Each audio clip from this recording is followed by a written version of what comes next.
Christmas is a really special time that you can spend with friends and family. But whenever you have a stoma, you just need to be a little bit more prepared and have all your supplies organised early. Whether you're new to having a stoma or whether you've had it for a long time, please be aware that delivery services do have a cut-off time for when you can order your supplies to ensure that you have them in time for Christmas. So I would advise you now to actually go and look and see what you need and order a little bit more than what you normally would do, because the delivery services and also your local pharmacist or chemist will be closed over the holiday period, so you won't have access to those services if you happen to run out of supplies. Another little thing to remember would be that if you are currently having problems, I would advise you to go to the stoma care nurse as soon as possible and get your product, have a look at the products and get something to sort out the problem that you are experiencing, so that you have time to order the proper supplies so that this problem will not reoccur over the Christmas period.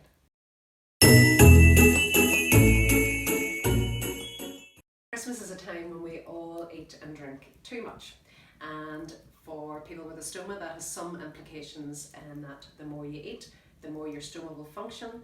So you just need to be aware that you may need to empty your bag a lot more often, or you may need to change it frequently. The type of foods that we eat over Christmas time are usually richer, and we eat more often. So I would really advise you to eat little and often whenever you are maybe early days after having your surgery. Because if you think that you are going to be able to sit down and enjoy maybe a 3-course meal the way you normally would have done pre-surgery, it's probably expecting a little too much of you. Now if you are further on after your surgery and you're maybe a few years down the line, you know what you can do and what you can't do. But there are some foodstuffs that you do need to be a little bit more cautious with, and that would be like your fibrous foods. Things that are really common around Christmas time would be your Brussels sprouts, your Christmas cake, your mince pies. They're really heavy foods, and it takes a little bit more for the bowel to digest. Christmas time you usually find that there are lots of nuts available as well. And as anybody with an ileostomy will know, it's really important that you either eat minimal amount of nuts or you avoid them altogether, because there is a risk of obstruction.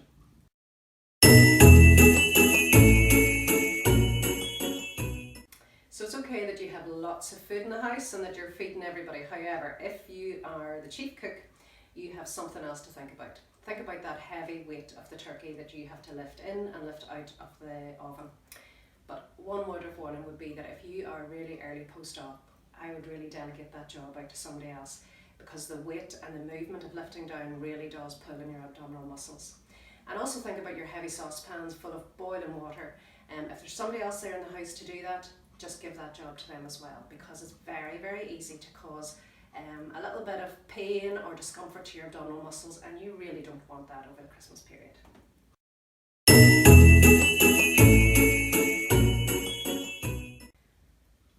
During the Christmas period, as you know, there's lots of food, but there's also lots of drink and alcohol to be consumed if that's what you want to do. A few little hints and tips would be that if you favour anything with a little bit of fizz, pour it out and let the fizz go out of it, and then that means that you're not going to be filled up full of wind, which would ultimately come out through your bag and cause a little bit of ballooning and maybe cause you a little bit of discomfort. Something to think about would be careful and measured about what you eat and drink, because if you drink too much, you might forget about that you have a bag in the first place, and it also might cause you some difficulty in emptying or changing it, and you really don't want that to happen to you over the Christmas period. There is absolutely no reason why you can't enjoy a drink if that's what you want to do, but keep it all in moderation.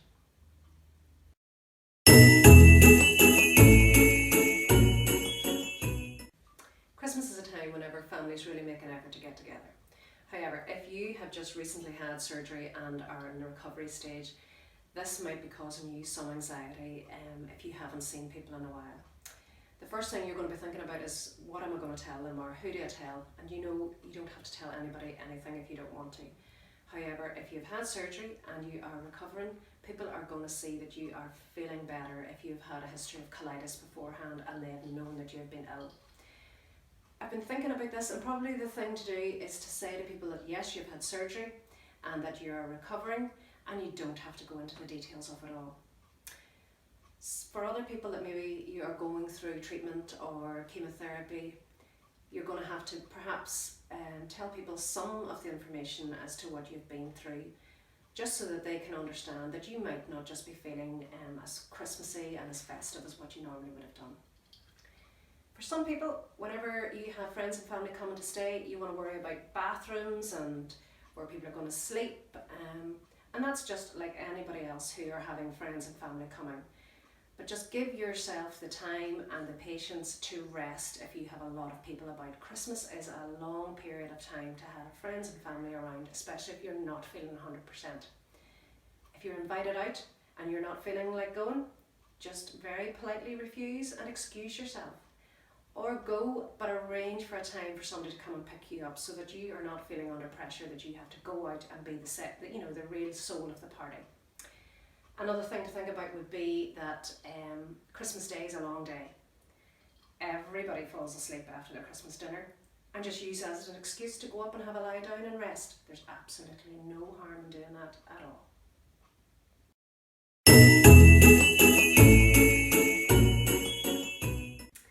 If you're planning to go away over the Christmas period, either to go skiing or somewhere to a hot destination, a few little hints and tips just to think about.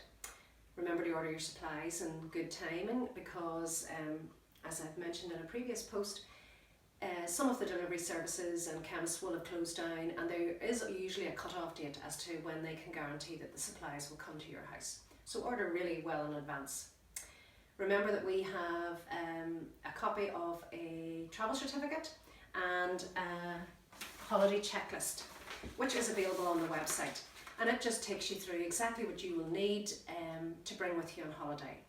The travel certificate is just a little piece of information for whenever you're going through security, and it can be available in different languages and just explains to the security personnel that if they do stop you and question what you have in your tummy, it just explains really that you have a stoma bag on and the reason why you have it there.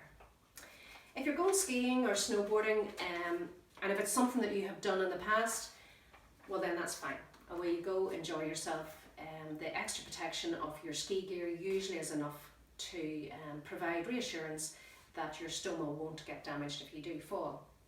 However, if you normally did it before your surgery and this is the first time that you're going, I have a few hints and tips for that as well.